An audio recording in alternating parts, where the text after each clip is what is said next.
هل أتى على الإنسان حين من الدهر لم يكن شيئا مذكورا.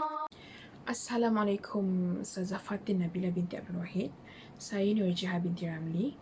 Pada kali ini saya akan membentangkan mengenai CTU 552 mengenai konsep insan sejahtera. Konsep insan sejahtera merangkumi 4 perkara iaitu jasmani, rohani, emosi dan juga intelektual. Kesemua konsep ini sangat diperlukan dalam melahirkan seorang manusia ataupun seorang insan tersebut seimbang dan juga harmonis dalam melahirkan konsep insan sejahtera.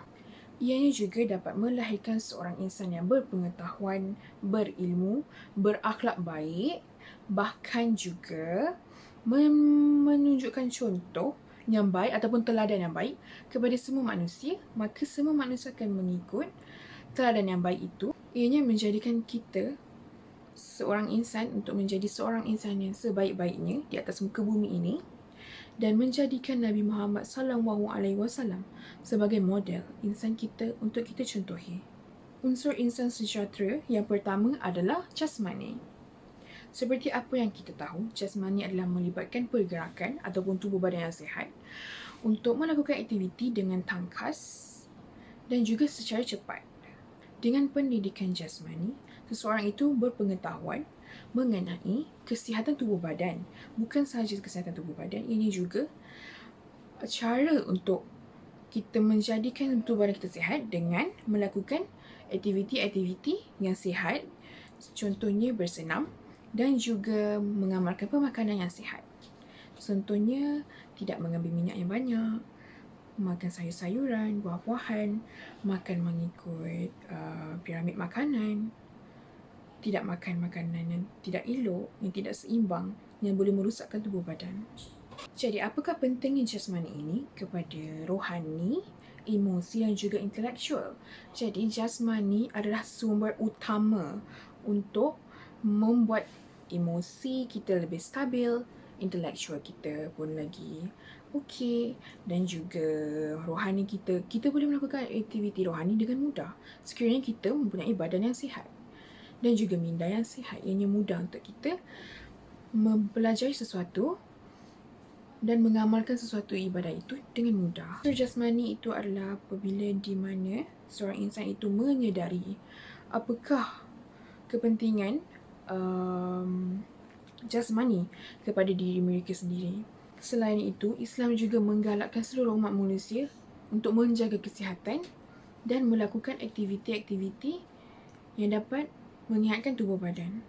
Lakukanlah aktiviti jasmani mengikut kemampuan diri sendiri seperti berjoging ataupun berlari ataupun melakukan aktiviti riadah dengan keluarga. Assalamualaikum warahmatullahi wabarakatuh. Nama saya Nur Atira binti Ceka dari kelas HM245-2A1. Dalam pembentangan ini, saya akan membentangkan pada bahagian emosi. Seterusnya, konsep insan sejahtera adalah emosi. Emosi menurut Kamus Dewan Bahasa keempat bermaksud perasaan jiwa manusia yang sangat kuat. Emosi adalah adaptasi evolusi kerana emosi dapat meningkatkan kebolehan manusia untuk mengalami lingkungannya. Dengan adanya rencana sederhana bagi pelbagai bentuk atau tingkah laku yang diperlukan, seperti mendekati atau menjauhi sesuatu objek yang boleh dicerna maupun tidak dicerna,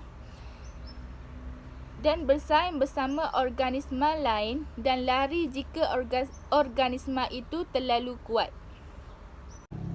Selain itu, menurut Bruno, emosi sebagai suatu keadaan bangkitan yang mengganggu garis dasar homeostasis. Oleh itu, hampir keseluruhan keadaan homeostasisnya terganggu dengan pelbagai perubahan fisiologi yang berlaku dalam tubuh badan seseorang apabila seseorang itu mengalami emosi. Menurut pandangan Chaplin pula adalah sebaliknya. Beliau membezakan emosi dengan perasaan. Menurut beliau, emosi adalah suatu keadaan yang dialami oleh manusia yang melibatkan beberapa perubahan pada visceral kesedaran dan tingkah laku seseorang itu. Apabila berhadapan dengan situasi yang berbahaya, seseorang itu akan berasa sangat takut dan ianya akan berada dalam keadaan ketakutan. Ini adalah jenis emosi. Kerana apabila seseorang itu berada dalam keadaan ketakutan, seseorang itu akan mengalami perubahan visceral seperti berpeluh, menggigil dan kecut perut. Ada juga yang mungkin pingsan dan ada juga yang akan melarikan diri mereka dan mengelak dari situasi tersebut. Berdasarkan kesemua definisi dan teori yang dinyatakan oleh tokoh-tokoh dan pakar fisiologi, satu kesimpulan yang boleh diterbitkan dari perkataan emosi, iaitu emosi adalah suatu rasa yang dialami oleh seseorang individu. Rasa ini boleh diluahkan melalui gerakan tubuh badan dan ianya tidak boleh diluahkan melalui lisan. Emosi seseorang itu datang tanpa diduga, iaitu melalui situasi yang dialami oleh mereka. Luahan tersebut dapat dilihat melalui penggiatan automatik di mana maklumat situasi yang dialami dari otak dan dihantar ke hati untuk merasai situasi tersebut dan diluahkan melalui pergerakan tubuh badan mereka itu sendiri. Emosi juga adalah suatu reaksi tubuh badan manusia yang mengalami sesuatu situasi tersebut. Emosi juga boleh ditunjukkan sebagai suatu bentuk bagi memenuhi kepuasan seseorang manusia itu. Assalamualaikum warahmatullahi wabarakatuh. Saya Adriana binti Adnan dari kelas HM2452A1. Pada pembentangan ini, saya akan membentangkan pada bahagian rohani.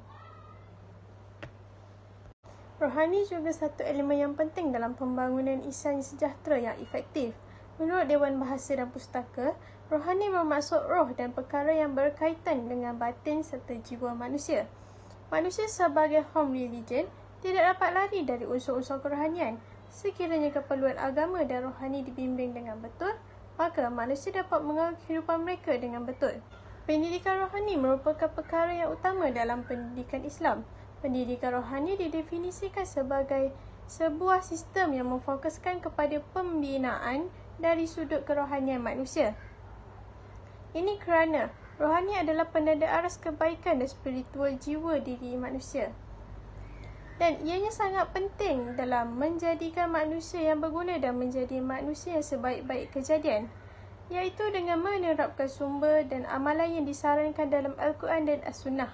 Al-Quran yang merupakan satu-satunya kitab panduan yang paling lengkap tanpa cacat celanya dan ianya juga merupakan sumber ilmu pengetahuan paling utama dalam kehidupan manusia berasaskan akidah yang sahih, ibadah yang sempurna dan akhlak yang mulia.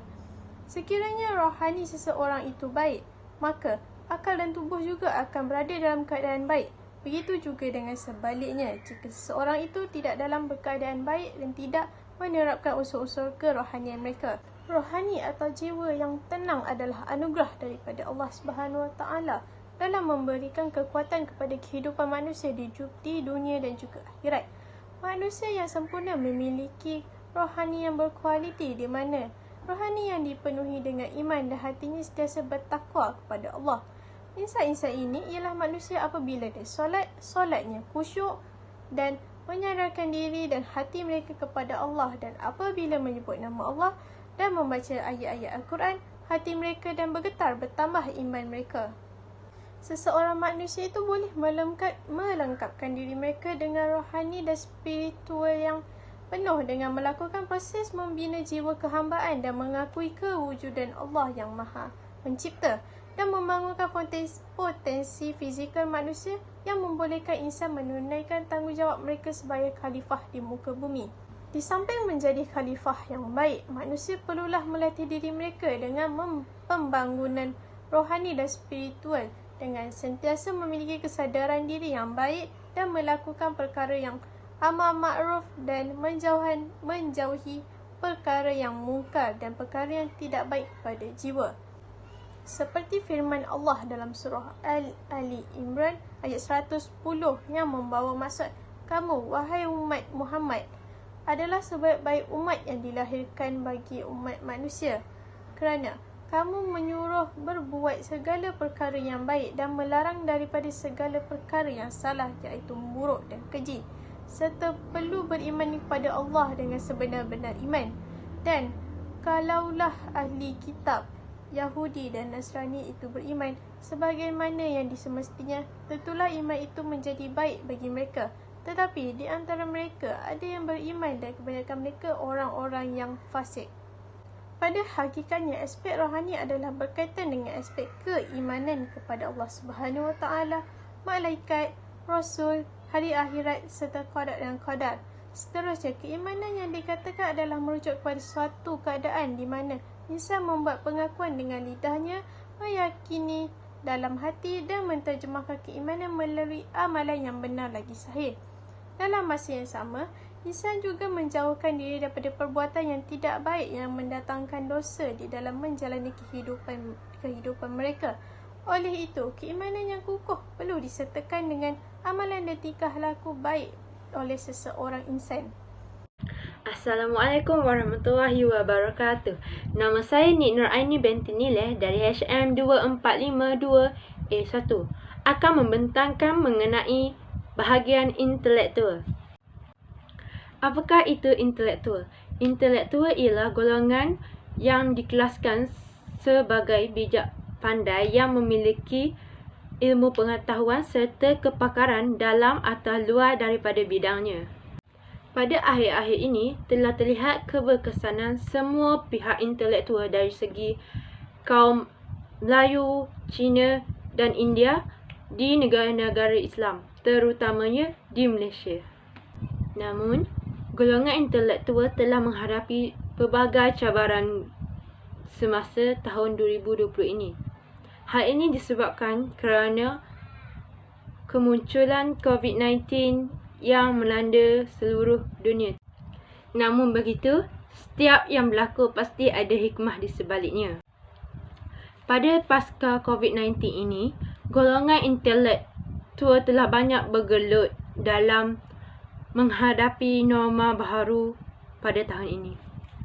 Semasa pandemik berlangsung, pihak Kementerian Pendidikan Malaysia atau KPM telah menyatakan bahawa semua pelajar dikehendaki untuk belajar di atas talian atau lebih dikenali sebagai Online Distance Learning (ODL).